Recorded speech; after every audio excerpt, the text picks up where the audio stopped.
সবাইকে happy mother's day জানিয়ে আজকের ব্লগটা আমি এখানে শুরু করলাম। আমি সকালে বাসি কাজ ছেড়ে এই আজকে সানডে বলে একটু ঘুগনি বানাতে নিলাম। শর্টকাটে বানালাম, সব একের সাথে দিয়ে আমি ফোড়ন দিলাম না, একের সাথে দিয়েই সব জল দিয়ে বসিয়েছিলাম। তারপর রুটিগুলোকে মেখে, আটা মেখে রুটি এইভাবে তৈরি করে রাখলাম। তৈরি করে রুটি বানিয়ে এই যে একটা বানালাম আমি এখানে। এই যে বানিয়ে রুটিটাকে সব এবার রেখে রাখলাম এখানে।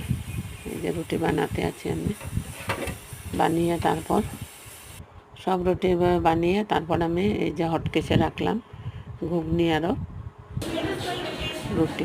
তারপর আমি চার্চে গিয়েছিলাম। চার্চে যে এটা উপরে ওঠা দৃশ্য, এদিকে নিচে আমি আমাদের এই যে নিচে আছে ওইটা আমি একটু উঠালাম। আমি গত সপ্তাহে বলেছিলাম আমি চার্চ যাই বলে, চার্চে গেলাম। এই যে চার্চের হল, চার্চে গিয়ে তারপর আমি একটু দৃশ্য উঠিয়ে আনলাম।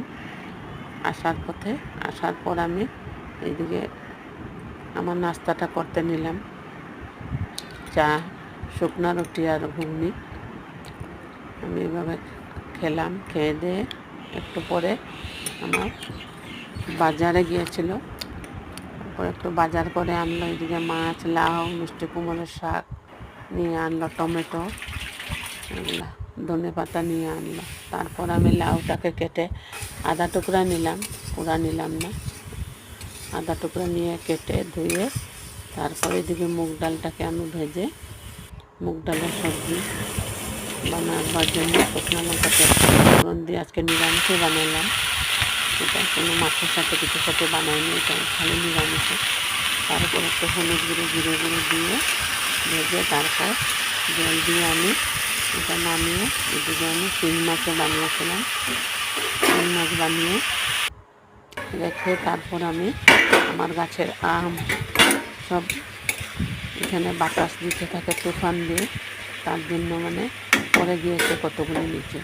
তা আমি এইভাবে ডিব্বার মধ্যে আমি লবণ দিয়ে রেখে দিই।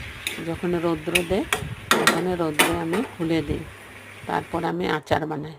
বাকি যেগুলো গাছে থাকে ওগুলো তো বানাই, কিন্তু আমি এইভাবেও অনেক ফেলে দিই না।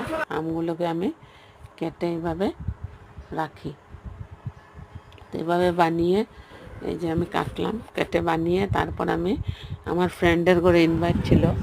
আমার ফ্রেন্ড আমার ঘর থেকে 10 মিনিট, ওর ঘরে আজকে রাত্রে খাওয়া দাওয়া ছিল, তার জন্য খেয়ে